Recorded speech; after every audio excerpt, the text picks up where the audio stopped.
नमस्कार मेरे स्वास्थ्य के सहयात्रियों।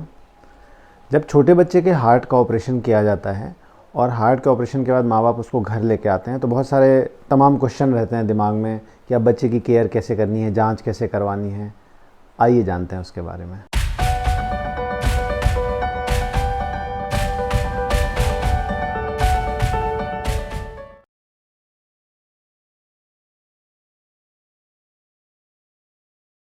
सामान्यतया 1 से 12 साल की उम्र तक के बच्चों को हम पीडियाट्रिक एज ग्रुप में रखते हैं। वैसे तो जन्मजात होने वाली हृदय की बीमारियां जिनके ऑपरेशन की आवश्यकता पड़ती है वह 40 साल की उम्र में भी 50 साल की उम्र में भी लक्षण पैदा कर सकते हैं और जिसकी वजह से ऑपरेशन की आवश्यकता पड़ सकती है। लेकिन अभी हम जिसकी बात कर रहे हैं वह है 1 से 12 साल के बच्चों की, जब उनके हार्ट का ऑपरेशन हो चुका है और अब हम उन्हें घर लेके आए हैं। किन किन बातों की सावधानियां रखनी है। सबसे पहले तो हार्ट के किसी भी ऑपरेशन के बाद या रैदर किसी भी सर्जरी के बाद घाव की केयर कैसे की जाती है इसके विषय में मैंने काफ़ी विस्तार से बताया है। रेगुलर ड्रेसिंग करते रहें और अगर उसमें से पानी आ रहा है या मवाद आ रहा है या किसी भी तरह का ब्लड आ रहा है, खून आ रहा है, तो ऐसी स्थिति में तुरंत जाकर डॉक्टर को संपर्क करें। घाव की रेगुलर ड्रेसिंग करें और घाव जब सूख जाए तो उसे मॉइस्चराइज़र रेगुलरली अप्लाई करते रहें। बच्चों के पट्टी के विषय में, ड्रेसिंग के विषय में कुछ बातें जो एक्स्ट्रा ध्यान रखनी होती हैं वयस्क के मुकाबले, कि बच्चों को खिलाते पिलाते समय ऊपर का हिस्सा टॉवेल से या नैपकिन से ढक कर रखना चाहिए। बहुत कॉमनली बच्चे उगल देते हैं या वोमिट कर देते हैं तो उस समय पट्टी का ऊपरी हिस्सा गीला हो जाता है। इस बात का बहुत ध्यान रखें कि वो हिस्सा सॉयल ना हो, वो हिस्सा गीला ना हो। हमेशा कुछ ढक कर ही बच्चे को खिलाए पिलाएं और अगर इत्तेफाक से वो गीला हो जाता है तो पट्टी को तुरंत चेंज करें। गीली पट्टी को वहाँ पे ना रहने दें। बच्चों के घाव का सबसे ऊपरी हिस्सा जो होता है वो सबसे कॉमनली इन्फेक्ट हो जाता है। दूसरा, बच्चों में एक टेंडेंसी होती है, स्पेशली बहुत छोटे बच्चों में, कि वो अगर आपने टी शर्ट या कुछ ऐसा कवर नहीं कर रखा है अगर ड्रेसिंग को, पट्टी को, तो वो बार बार हाथ मारते हैं, नाखून मारते हैं और पट्टी को नोच देते हैं। या अगर पट्टी नहीं लगी हुई है तो अपने घाव को खुजलाते हैं नाखूनों से। कई बार नाखून बहुत शार्प होते हैं, उससे इंजरी हो जाती है। तो माँ बाप को ये ध्यान रखना चाहिए कि अगर पट्टी नहीं भी लगी हुई है ऑपरेशन के महीने भर बाद, 2 महीने बाद भी, तो भी कोशिश करें कि बनियान या शर्ट या कुछ टी शर्ट पहनाकर उस घाव को कुछ समय तक ढक के रखें, जब तक कि वो स्कार जो निशान है पूरी तरह से हील नहीं हो जाता, पूरी तरह से भर नहीं जाता। अगर बच्चे के घाव में इन्फेक्शन समझ में आ रहा है या घाव का कुछ हिस्सा खुला हुआ दिख रहा है या उसमें से पानी वानी आ रहा है तो आपको नियमित पट्टी करवानी चाहिए किसी एक्सपर्ट की देखरेख में, जब तक कि वो घाव पूरी तरह से सूख ना जाए। बच्चों में या बड़ों में जो स्कार होता है, जो घाव का निशान होता है, उसको रेगुलर सालों तक मॉइस्चराइज़र लगाने की ज़रूरत पड़ती है, जिससे कि निशान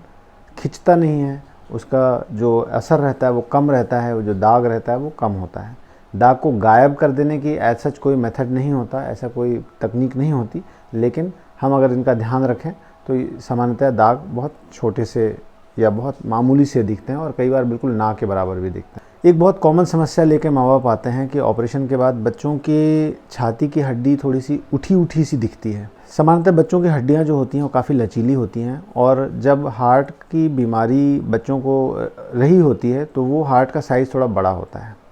अब जैसे जैसे हार्ट की बीमारी ठीक होने के बाद हार्ट रिकवर करता है, बीमारी का असर जो है वो ख़त्म होता है, तो हार्ट का साइज़ धीरे धीरे छोटा होता है। साथ ही बच्चा जैसे जैसे बढ़ता है हड्डी की मोटाई बढ़ती है, उसका लचीलापन कम होता है, बच्चे के ऊपर फैट की मात्रा बढ़ती है और इन सब कारणों से वो जो उठाव दिखता है, एक अलग से उभरा हुआ दिखता है चेस्ट का पार्ट, वो धीरे धीरे कम हो जाता है और वयस्क स्थिति तक आते आते 15, 16, 18 साल की उम्र तक आते आते बच्चे का चेस्ट बिल्कुल नॉर्मल हो जाता है। जहाँ तक रही खाने पीने की बात, ऑपरेशन के बाद बच्चों को खाने पीने में एज सच बहुत ज़्यादा कुछ परहेज़ नहीं होता। बहुत मसालेदार बाहर के बाज़ार की चीज़ें और बहुत ज़्यादा ऑयली चीज़ें सामान्यतया ऑपरेशन के बाद अवॉइड करनी चाहिए बच्चों को, लेकिन घर का बना हुआ सामान्य भोजन सारा कुछ दिया जा सकता है। बहुत सारे हार्ट के ऑपरेशन बच्चों के ऐसे होते हैं जिनमें जो आपके सर्जन होते हैं या जो हार्ट के विशेषज्ञ होते हैं वो आपको लिक्विड की एक मात्रा बताते हैं कि दिन भर में बच्चे को इतना पानी पिलाना है, इससे ज़्यादा पानी नहीं पिलाना है। बहुत सारे कारणों से कई बार हार्ट कमज़ोर होता है या हार्ट में कुछ हल्का फुल्का लीक होता है या फ्लूइड के कंजेशन की मात्रा, पानी की मात्रा शरीर में ज़्यादा होती है, ऐसे बच्चों में पानी की एक मात्रा तय की जाती है 24 घंटे के अंदर। जैसे कोई बच्चा है, उसे कहा जाता है कि भाई 500 ml से ज़्यादा लिक्विड नहीं लेना है या 1 लीटर से ज़्यादा लिक्विड नहीं लेना है। वो जो तय मात्रा आपको बताई जाती है, उसमें पीने वाली जितनी सारी चीज़ें होती हैं, पानी, दूध, चाय, छाछ, लस्सी,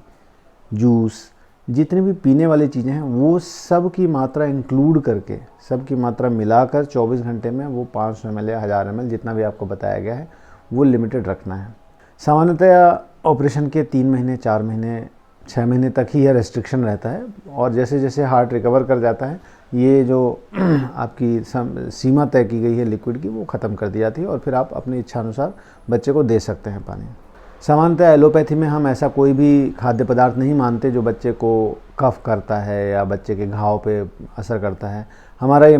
सामान्य मान्यता है कि अगर बच्चा अच्छे से खा पी रहा है, अच्छे से पोषक चीज़ें ले रहा है, तो उसकी रिकवरी भी जल्दी होगी, बच्चे का वज़न भी जल्दी बढ़ेगा और उसके ओवरऑल रिकवरी जो है वो बेहतर होगी।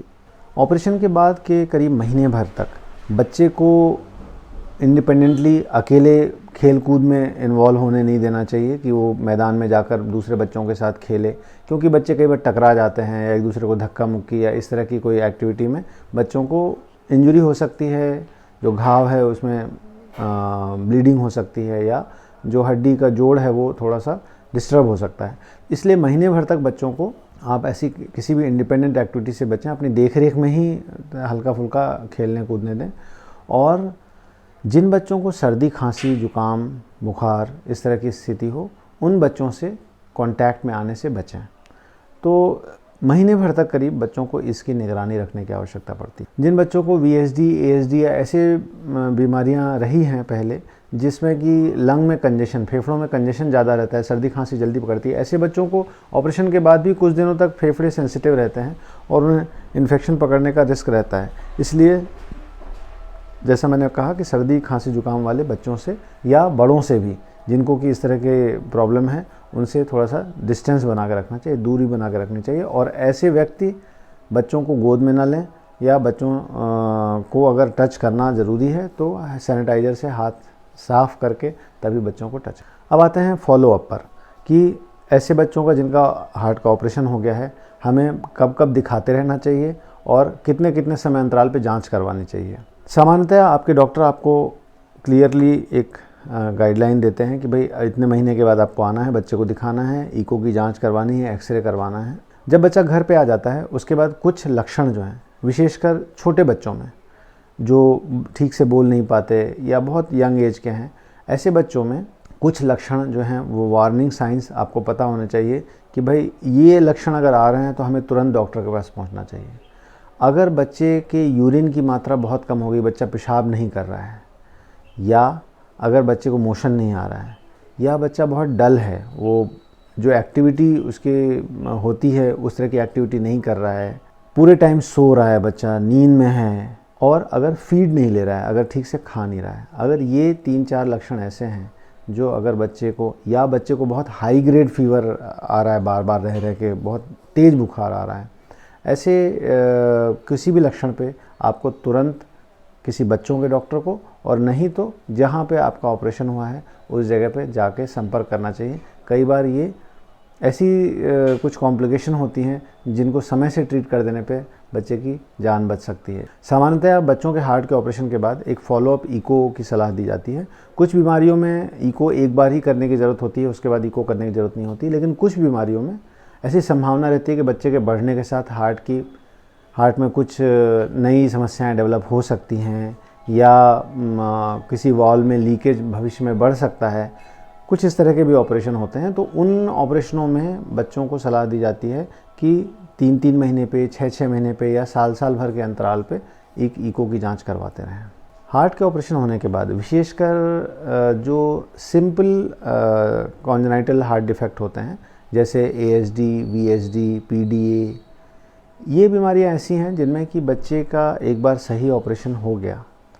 और अपन ने ईको करवा लिया, ईको में सब रिपोर्ट्स नॉर्मल है, सामान्यतः ये बच्चा पूरी तरह क्योर है, अब उसमें फॉलोअप के लिए बहुत परेशान होने की ज़रूरत नहीं है। एक बार हमें पता चल गया कि बीमारी पूरी तरह ठीक हो चुकी है, अनलेस कि बच्चे को किसी तरह के विशेष लक्षण आ रहे हैं, कुछ ज़्यादा ही दिक्कत हो रही है, बच्चे को दोबारा इको करने की आवश्यकता नहीं होती। आप एक नॉर्मल बच्चे को एक नॉर्मल लाइफ दे सकते हैं और लोकल फिजिशियन से कुछ भी समस्या आने पे दिखा सकते हैं।